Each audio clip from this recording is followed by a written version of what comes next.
Արցախի ժողովրդի ինքնորոշման եւ անվտանգության համար մղված Արցախյան ազատամարտի արդյունքների պաշտպանությունը Армения должна занять место в 20 сильнейших армий мира, иметь одну из спецслужб по своей эффективности, входящих в десятку сильнейших спецслужб мира. Многие из вас спросят, а почему Карабаха нет в этих планах? Ответ очень прост. Карабах – это Армения, и точка. Читая армянскую прессу, иногда тошнит от жалкого состояния армянского государства. Буквально вчера, то есть до 44-дневной войны, армяне от малого до велика петушились о непобедимости армянской армии. Армянские руководители, военачальники, даже дырявая Анна Акопян, грозились оккупировать новые азербайджанские земли.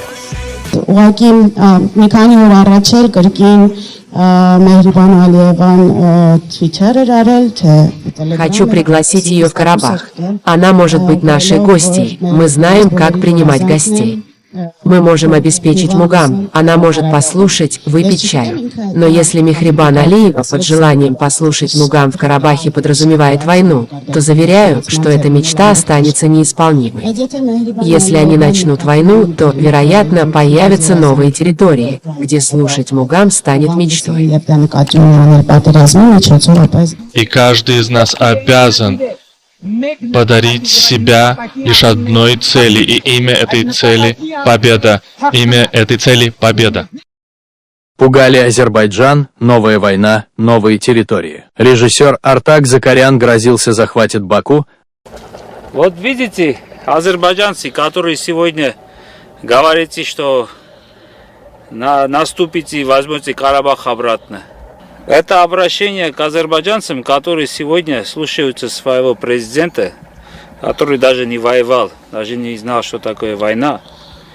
Его отец тоже не воевал, он просто взял то, что осталось от Азербайджана. Вот это кладбище, которое осталось без хозяев, это результат того, что тогда тоже некоторые такие, как вы, посмели сказать, что вот эту землю очистят от армян. Вот результат того, что вы хотели избавиться от армян. Вот видите, вот этот знак показывает Агдам, Евлах, Физули, Баку. Знаете, почему мы его не сняли? Потому что это чтобы мы знали, если еще раз вы посмеете хоть одного армянина убивать и изгонять из своих землей, вот мы знаем, как дойти до Баку. Физули, Агдам – это уже наш. А Баку – это мы оставили, чтобы это следующее. Это будет следующее, если вы продолжите вот такими лозунгами, да, выступать, что вы, мол, нападете и уничтожите Армению. Это невозможно. Вот этот знак мы оставили, чтобы вы и мы знали, что до Баку отсюда близко. Если захотим, мы будем в Баку. Лучше вы оставайтесь там, где вы сейчас стоите. А то будет плохо для вас. А генерал Нараттер Григорянц, который, являясь начальником штаба в Афганистане, издавал преступный приказ убивать мирных афганцев, в том числе стариков, женщин, детей, постоянно оскорблял азербайджанских руководителей. Ну это же Армения, там же территория-то чуть-чуть шагнул, уже граница. Поэтому отступать нет, это борьба за смерть, это борьба за жизнь.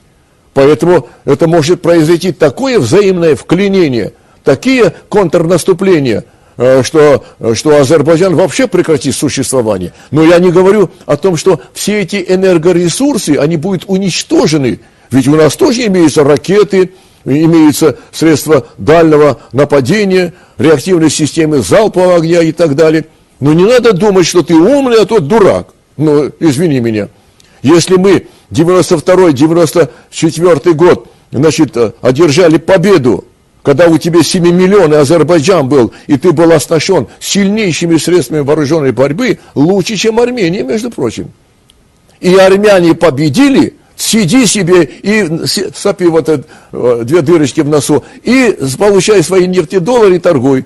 Им надо пропускать даже через Армению трубопроводы. Пожалуйста, никто не тронет. Ну что ты лезешь войной?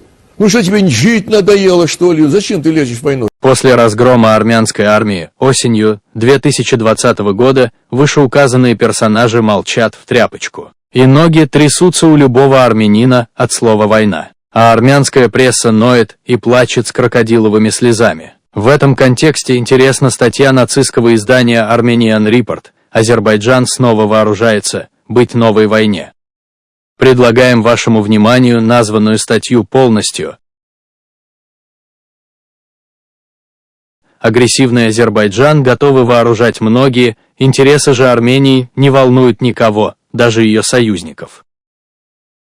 Пока весь мир наблюдает за продолжающимся военным противостоянием между Россией и Украиной, в нашем регионе происходят события, на которые, конечно же, стоило бы обратить внимание мировой общественности. Потому что тут активно брецают оружием. И делает это, как вы, наверное, уже догадались, Азербайджан. На сей раз в рамках 4-й международной оборонной выставки ADEX и 13-й международной выставки Securex Caspian. Уже стало известно, что Азербайджан подпишет договора с Турцией и Израилем о покупке нового оружия. Об этом заявил министр оборонной промышленности Мадат Гулиев. Вместе с Турцией мы работаем над таким оружием, которое рассчитано на 10-15 лет вперед. То есть мы смотрим в будущее. Мы даже смотрим на 20 лет вперед. Это поручение главы государства, изрек он.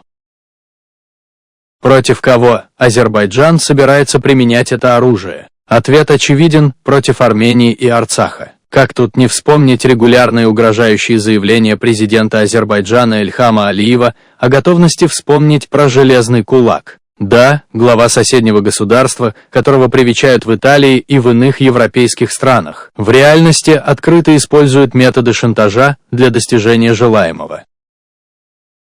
И вот мы уже слышим о том, что Азербайджан и Турция планируют наладить совместное производство в оборонной промышленности. Оборонная промышленность в Турции очень быстро развивается, на сегодня в стране порядка 1500 компаний, которые занимаются производством оружия. 7 турецких компаний входят в топ-100 мировых производителей оборонпрома, сказал азербайджанский министр Гулиев.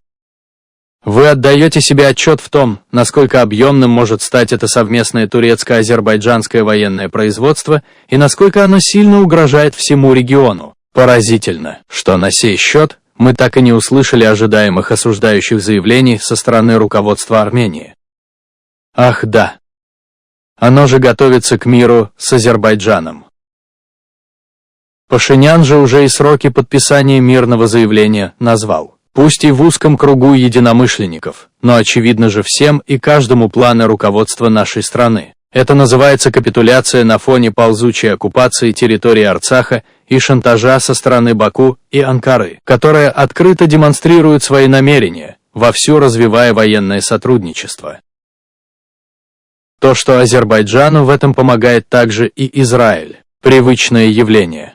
Еврейское государство давно заморало себя сотрудничеством с государством-оккупантом. Мотивы Израиля просты и понятно, он видит в Азербайджане союзника на случай войны с Ираном. А войной этой уже пахнет вовсю. Но оправдаются ли планы Израиля и не кинет ли его Азербайджан – большой вопрос. Впрочем, нас тут интересует иное. Все тот же Мадат Гулиев заявил, что военно-техническое сотрудничество Азербайджана и России развивается по многим направлениям. Баку регулярно обращается к Москве по вопросам поставки вооружений. Это как же понять? Ведь Россия сейчас активно растрачивает свой военный потенциал в степях Украины.